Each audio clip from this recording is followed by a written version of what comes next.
இந்த உலகத்தில் மனிதர்கள் எப்படி உருவானாங்கன்னு கேட்டால் எல்லாருமே சொல்கிற ஒரு பதில் மனிதர்கள் குரங்கிலிருந்து வந்தாங்க அப்படிங்கிறது தான். அதுதான் அறிவியல் பூர்வமாக சொல்லப்படுதுன்னு சொல்லி பல வருடங்களாக நம்பிக்கிட்டு இருக்கோம். ஆனால் உண்மையிலேயே மனிதர்கள் குரங்கிலிருந்து வரல.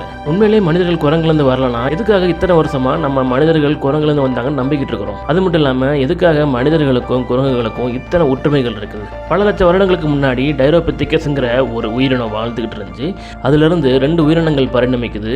ஒன்று மனிதர்களுக்கு வித்திடுது, இன்னொன்று இன்னைக்கு இருக்கிற குரங்குகளுக்கு காரணமாக இருக்குது. டைரோபித்திகஸ்ன்னு சொல்லப்படுற இந்த உயிரினத்திலிருந்து ஆஸ்ட்ரலோபித்திகஸ்ங்கிற இன்னொரு உயிரினம் உருவாகுது. இதுதான் முதல்ல மனிதர்கள் உருவாவதற்கு ஒரு வேராக அமையுது. முதல்ல எழுந்து நடக்க ஆரம்பித்தது இந்த ஆஸ்ட்ரலோபித்திகஸ் தான். இந்த ஆஸ்ட்ரலோபித்திகஸ் தான் முதல்ல மரத்திலிருந்து இறங்கி சம வழிகளில் நடக்க ஆரம்பிக்குது. அதுக்கப்புறமா தான் ஹோமோன்னு சொல்லப்படுற ஹோமோ சாப்பியன்ஸுக்கு ஃபர்ஸ்ட் ஸ்பீசிஸான ஹோமோ ஹேபிலிஸ்ங்கிறத ஒரு உயிரினம் உருவாகுது.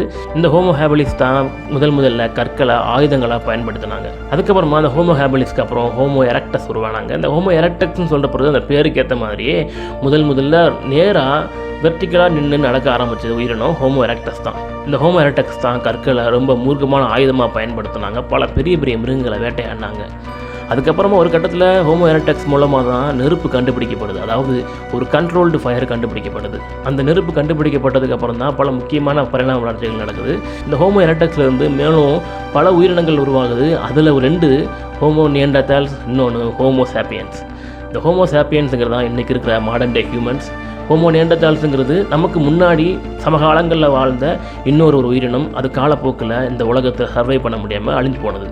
பொதுவாக எவல்யூஷனுங்கிறது லீனியராக நேர்கோட்டில் நடக்கக்கூடியதில்லை. அது மரக்கிளை மாதிரி எப்படி ஒரு கிளையில் பல வேர்கள் பல இலைகள் இருக்குமோ அதே போல் எவல்யூஷனும் பல கிளைகளை பரப்பும். அதாவது முதல்ல ஆண்ட்ரோபித்திகஸ்லேருந்து ஹோமோ ஹேபிலிஸ் உருவாக்குச்சு. அதுக்கப்புறம் ஹோமோ ஹேபிலிஸ் கூடயே பல ஹோமோ ரிலேட்டடான பல உயிரினங்கள் உருவானது. எதுவுமே நிலைக்காமல் அழிஞ்சு போனது. கடைசி ஒரு கட்டத்தில் ஹோமோ சாப்பியன்ஸ் தான் இன்றைக்கி இருக்கிற மனிதர்களாக நிலைச்சி வாழ்ந்துக்கிட்டு இருக்கிறோம். ஸோ மனிதர்களுக்கு முன்னாடி பல வகையான பரிணாம வளர்ச்சிகள் இருக்குது. அதனால் மனிதர்களை நேரடியாக குரங்குகள் பரிணமிச்சாங்கன்னு சொல்ல முடியாது. அது மட்டும் இல்லாமல் பலரும் கேட்குற ஒரு அறிவுபூர்வமான கேள்வி என்ன அப்படின்னா, குரங்குலேருந்து மனிதன் வந்தால் இன்றைக்கி ஏன் குரங்கு அப்படியே இருக்குது, மனிதனை மாறலை அப்படின்ட்டு. ஸோ அப்படிப்பட்ட கேள்விகளுக்கு இந்த வீடியோ ஒரு பதிலாக இருக்கும்னு நினைக்கிறேன்.